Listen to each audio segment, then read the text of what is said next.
Œuvre de Maria Valtorta, tome 6, chapitre 423, intitulé Départ de Judas, qui provoque la leçon sur l'amour et le pardon sans limite, le 25 avril 1946. Ils sont à présent sur l'autre rive, ils ont à leur droite le mont Tabor et le petit Hermon, à leur gauche les montagnes de Samarie, par derrière le Jourdain et en face, au-delà de la plaine, les collines devant lesquelles se trouve Megiddo. Si j'ai bonne mémoire, c'est le nom que j'ai entendu dans une vision désormais lointaine, celle où Jésus retrouva Judas et Thomas après la séparation causée par la nécessité de tenir caché le départ de Saint-Ica et de Jean d'Andorre. Voici comment l'endroit se présente. Ils ont dû faire une halte toute la journée dans quelques maisons hospitalières, car le soir est venu et il est visible qu'ils se sont reposés. Il fait encore chaud, mais la rosée commence déjà à tomber, tempérant la chaleur. Les ombres violacées du crépuscule descendent, succédant aux dernières rougeurs d'un brûlant coucher de soleil. Ici, la marche est aisée, observe Matthieu, tout content. Oui, si nous continuons ainsi, nous serons à Megiddo avant le chant du coq, lui répond Simon le Zélote. Et à l'aube, au-delà des collines, en vue de la plaine de Saron, ajoute Jean. Et de ta mère, hein lui dit son frère pour le taquiner. Oui, de ma mère, répond Jean en souriant.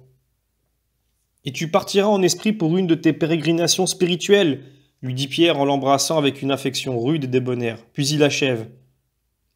Apprends-moi, à moi aussi, comme on fait pour que certaines pensées d'anges viennent à l'esprit à la vue de la nature. Moi j'ai regardé l'autant de fois, je l'ai aimée, mais elle ne m'a jamais servi à autre chose qu'à manger et à pêcher. Qu'est-ce que tu y perçois, toi? Je vois de l'eau, Simon, comme toi et comme tout le monde, de la même façon que je vois maintenant des champs et des vergers. Mais ensuite, en plus des yeux du corps, j'ai comme d'autres yeux à l'intérieur, et ce n'est plus l'herbe et l'eau que je contemple, mais des paroles de sagesse qui jaillissent de ces choses matérielles. Ce n'est pas moi qui pense, j'en serais pas capable, mais un autre qui pense en moi. Serais-tu prophète? Demande Judas sur un ton un peu ironique. Ah non, je ne suis pas prophète. Alors quoi? Tu crois posséder Dieu? Encore moins. Alors tu délires. Ce serait bien possible tant je suis petit et faible. Mais s'il en est ainsi, il est bien doux de délivrer car cela me porte à Dieu. Ma maladie devient alors un don et j'en bénis le Seigneur. Ha ha ha, glousse bruyamment et faussement Judas. Mais Jésus a entendu. Il n'est pas malade, il n'est pas prophète. Mais l'âme pure possède la sagesse, c'est elle qui parle dans le cœur de l'homme juste. Alors, moi, je n'y arriverai jamais, car je n'ai pas toujours été bon, dit Pierre, découragé. Et moi donc, lui répond Matthieu. Mes amis, rares, trop rares, seraient ceux qui pourraient posséder la sagesse parce qu'ils sont purs depuis toujours. Mais le repentir et la bonne volonté font que l'homme, auparavant coupable et imparfait, devient juste. Alors la conscience se purifie dans le bain de l'humilité, de la contrition et de l'amour, de sorte qu'elle peut rivaliser avec les purs. Merci Seigneur, dit Matthieu en se penchant pour baiser la main du maître. Un silence s'établit. Puis, Judas s'exclame. Je suis fatigué. Je ne sais pas si j'arriverai à marcher toute la nuit. Naturellement, lui répond Jacques, fils de Zébédée. Aujourd'hui tu as voulu tourniquer comme une grosse mouche pendant qu'on dormait. Je voulais voir si je rencontrais des disciples. Et en quoi cela t'importait? Le maître ne l'a pas demandé. Par conséquent, eh bien, je l'ai fait. Et si le maître me le permet, je vais rester à Megiddo. Je crois qu'il s'y trouve un de nos amis qui y descend chaque année à cette époque après la moisson. Je voudrais lui parler de ma mère. Et fais ce que tu crois bon. Ton affaire terminée, tu te dirigeras vers Nazareth. Nous te retrouverons là. Ainsi tu aviseras ma mère et Marie, femme d'Alphée, que nous serons bientôt à la maison. Voici, je te dis comme Matthieu, merci Seigneur. Jésus ne répond pas, et il reçoit le baiser sur la main de Judas, comme il a reçu celui de Matthieu. On ne peut voir l'expression des visages car c'est le moment de la soirée où la lumière du jour a complètement disparu, et celle des étoiles qui n'est pas encore là. Il fait si noir qu'ils ont du mal à se diriger sur la route et pour parer à tout accident, Pierre et Thomas se décident à ramasser des branches dans les haies et les allumer. Elles brûlent en crépitant. Mais l'absence de lumière d'abord, puis les lueurs mobiles et fumeuses ne permettent pas de distinguer l'expression des visages. Des collines se rapprochent pendant ce temps et leurs sombres mamelons se dessinent de mieux en mieux grâce à un noir plus marqué que celui des champs, où les récoltes ont laissé des chaumes blanchâtres dans l'obscurité de la nuit et à la faveur de la clarté des premières étoiles qui vient les éclairer. Je te quitterai bien ici, car mon ami habite un peu en dehors de Megiddo. Je suis si fatigué. Vas-y, que le Seigneur veille sur tes pas. Merci, maître. Adieu, mes amis. Adieu, adieu, disent les autres, sans accorder beaucoup d'importance à cette salutation. Jésus répète. Que le Seigneur veille sur tes actes. Judas s'éloigne rapidement. Ne paraît plus si fatigué, observe Pierre. Oui, ici il traînait des pieds, maintenant il court comme une gazelle, dit Nathanaël. Jude s'adresse à Jésus. Ton adieu a été saint, mon frère. Mais à moins que le Seigneur lui impose sa volonté, l'assistance de Dieu ne l'aidera pas à lui faire accomplir de bonnes démarches et des actions justes. Jude, ce n'est pas parce que tu es mon frère que tu es exempt de reproches. Je te reprends donc parce que tu t'es montré désagréable et sans pitié pour ton compagnon. Il a ses fautes, mais toi tu as les tiennes. Et la première, c'est de ne pas savoir m'aider à former cette âme. Tu l'exaspères par tes reproches. Ce n'est pas par la violence que l'on gagne les cœurs. Crois-tu avoir le droit de censurer tous ces actes? Te sens-tu assez parfait pour pouvoir le faire? Je te rappelle que moi, ton maître, je ne le fais pas parce que j'aime cette âme informe. C'est celle qui me fait pitié plus que tout autre, précisément parce qu'elle est malade. Le crois-tu satisfait de son état? Et comment pourras-tu demain être maître des âmes si tu n'exerces pas sur un compagnon à faire preuve de la charité infinie qui rachète les pécheurs? Jude baisse la tête dès les premiers mots. À la fin, il s'agenouille par terre en disant « Pardonne-moi, je suis un pécheur, et reprends-moi quand je suis en faute, car la correction est amour, et seul le sot ne comprend pas la grâce d'être corrigé par le sage. Tu vois que je le fais pour ton bien, mais au reproche se joint le pardon parce que je sais comprendre les raisons de ta rigueur, et parce que l'humilité de celui que l'on réprimande désarme celui qui le corrige. Relève-toi, Jude, et ne pêche plus. » Puis il le garde auprès de lui avec Jean. Les autres apôtres commentent le fait entre eux, d'abord à voix basse, puis plus fort à cause de l'habitude qu'ils ont de parler à haute voix, et c'est ainsi que je les entends établir un parallèle entre Jude et Judas.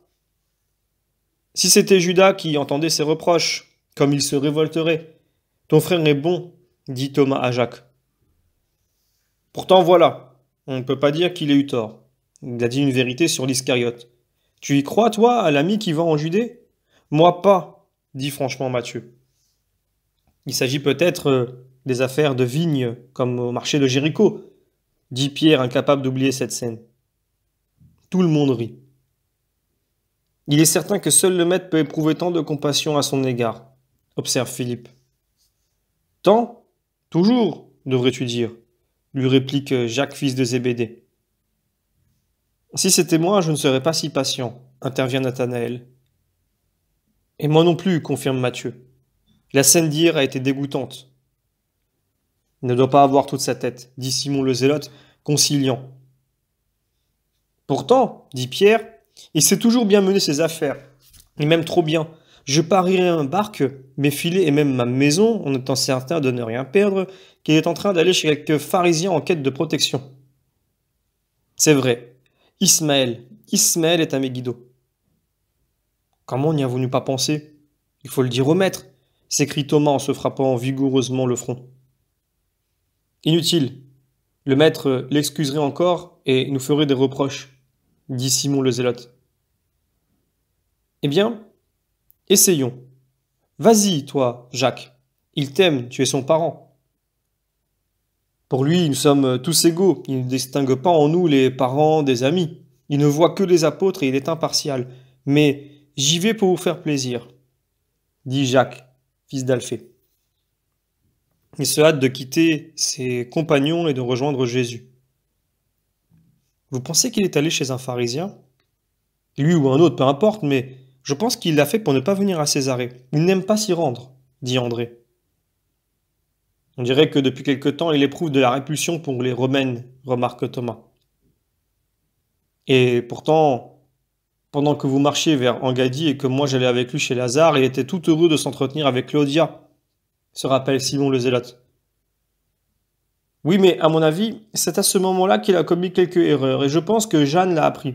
C'est peut-être pour cela qu'elle a appelé Jésus, et je rumine tant de choses en moi depuis que Judas s'est emporté à Bête-Cure, marmonne Pierre entre ses dents. Qu'est-ce que tu dis demande Matthieu, curieux. Mais je ne sais pas, des idées, nous verrons. Ah, ne pensons pas à mal. Le maître ne le veut pas. Et nous n'avons pas de preuve qu'il ait mal agi, supplie André. Tu ne voudrais pas me dire qu'il fait bien d'affliger le maître, de lui manquer de respect, de montrer sa mauvaise humeur, de... Tout doux, Simon. Je t'assure qu'il est un peu dérangé, dit Simon le Zélote. Bien, c'est possible, mais il pêche contre la bonté de notre Seigneur. Moi, même s'il me crachait au visage, s'il me giflait, je le supporterais afin d'offrir cela à Dieu pour sa rédemption. Je me suis mis en tête de faire toutes sortes de sacrifices à son intention, et je me mords la langue. Je m'enfonce les ongles dans les pommes, pour me dominer quand il fait le fou. Mais ce que je ne peux pas pardonner, c'est qu'il soit mauvais avec notre maître. Le péché qu'il commet contre lui, c'est comme si c'était contre moi, et je ne le lui pardonne pas. Et puis, si c'était rare, mais c'est toujours à recommencer. Je n'arrive pas à apaiser en moi l'irritation qui me fait bouillir pour une scène qu'il a faite, que déjà il en commence une autre. 1, 2, 3. Il y a une limite. Pierre crie presque en parlant, et il gesticule avec toute son impétuosité. Jésus, qui les précède d'une dizaine de mètres, se retourne telle une ombre blanche dans la nuit. Il n'y a pas de limite à l'amour et au pardon.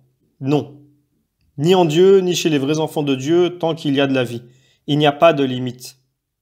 L'unique barrière à la venue du pardon et de l'amour, c'est la résistance impénitente du pécheur.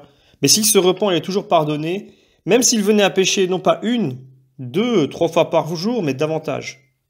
Vous aussi, vous péchez et vous voulez que Dieu vous pardonne. Vous allez lui dire, j'ai péché, remets-moi ma faute. Et le pardon vous est doux, comme il est doux à Dieu de pardonner. Vous n'êtes pas des dieux, par conséquent, moins grave est l'offense que vous fait l'un de vos semblables qu'elle ne l'est à celui qui n'est semblable à aucun autre. Ne le pensez-vous pas? Pourtant Dieu pardonne. Vous aussi faites de même. Prenez garde à vous. Veillez à ce que votre intransigeance ne vous porte pas tort, en provoquant l'intransigeance de Dieu envers vous. Je l'ai déjà dit, mais je le répète. Soyez miséricordieux pour obtenir miséricorde. Personne n'est assez exempt de péché pour pouvoir se montrer inexorable envers le pécheur. Regardez les poids qui pèsent sur votre propre cœur avant de voir ceux d'autrui. Enlevez d'abord les vôtres de votre âme, puis tournez-vous vers ceux des autres pour leur montrer, non pas la rigueur qui condamne, mais l'amour qui instruit et aide à se délivrer du mal. Pour pouvoir dire, sans que le pécheur vous impose silence, tu as péché envers Dieu et envers ton prochain, il ne faut pas avoir péché ou du moins avoir réparé sa faute. Pour pouvoir dire à l'homme mortifié d'avoir péché et foi, Dieu pardonne à celui qui se repent, comme serviteur de ce Dieu qui pardonne aux repentis, vous devez faire preuve de miséricorde dans le pardon. Alors vous pourrez dire, vois-tu, pécheur repenti, moi je pardonne tes fautes 77 fois, 7 fois, parce que je suis le serviteur de Dieu qui pardonne un nombre incalculable de fois à celui qui se repent autant de fois de ses péchés. Imagine donc comme le parfait te pardonne, si moi je sais pardonner, uniquement parce que je suis son serviteur. Et foi. Voilà ce que vous devez pouvoir dire, non pas en parole, mais en acte, en pardonnant. Si votre frère commet quelque faute, reprenez-le avec amour, et s'il se repent, pardonnez-lui. S'il a péché 7 fois dès le commencement du jour, et s'il vous dit 7 fois je me repens, pardonnez-lui autant de fois. Avez-vous compris? Me promettez-vous de le faire? Me promettez-vous d'en avoir compassion pendant qu'il est au loin? De m'aider à le guérir en vous maîtrisant par esprit de sacrifice quand il se trompe? Ne voulez-vous pas m'aider à le sauver? C'est votre frère d'âme qui vient d'un unique père, un frère de race qui vient d'un unique peuple, un frère de mission puisqu'il est apôtre comme vous. C'est donc 3 fois que vous devez l'aimer. Si vous avez dans votre famille un frère qui afflige votre père et fait parler de lui, ne chercheriez-vous pas à le corriger pour que votre père ne souffre plus et que les gens ne parlent plus de votre famille? Alors, ne faites-vous pas partie d'une plus grande et plus sainte famille dont le Père est Dieu et dont je suis l'aîné? Pourquoi donc ne voulez-vous pas conseiller le Père et moi-même et nous aider à rendre bon le pauvre frère qui, croyez-le, n'est pas heureux d'être ainsi? Jésus implore anxieusement en faveur de l'apôtre si plein de défauts, et il achève. Je suis le grand mendiant et je vous demande l'obole la plus précieuse, les âmes. Moi je vais à leur recherche, mais vous devez m'aider. Rassasiez la faim de mon cœur qui cherche l'amour et ne le trouve qu'en trop peu de personnes. Car ceux qui ne tentent pas à la perfection sont pour moi autant de pain enlevé à ma faim spirituelle. Donnez des âmes à votre maître affligé, de ne pas être aimé et d'être incompris. Les apôtres sont émus, ils voudraient lui dire tant de choses, mais toute parole leur semble superflue. Ils se serrent contre le maître. Tous voudraient le caresser pour lui faire sentir à quel point il l'aime. Finalement, c'est le doux André qui dit « Oui, Seigneur, par la patience, le silence et le sacrifice, ces armes qui convertissent, nous te donnerons des âmes. » Celle-là aussi, si Dieu nous aide. Oui, Seigneur, et toi soutiens-nous par ta prière. Oui, mes amis. En attendant, prions ensemble pour notre compagnon qui est parti. Notre Père qui êtes aux cieux. La voix parfaite de Jésus récite les mots du Notre Père en les scandant lentement. Les autres l'accompagnent à mi-voix et ils s'éloignent dans la nuit en priant. Fin du chapitre.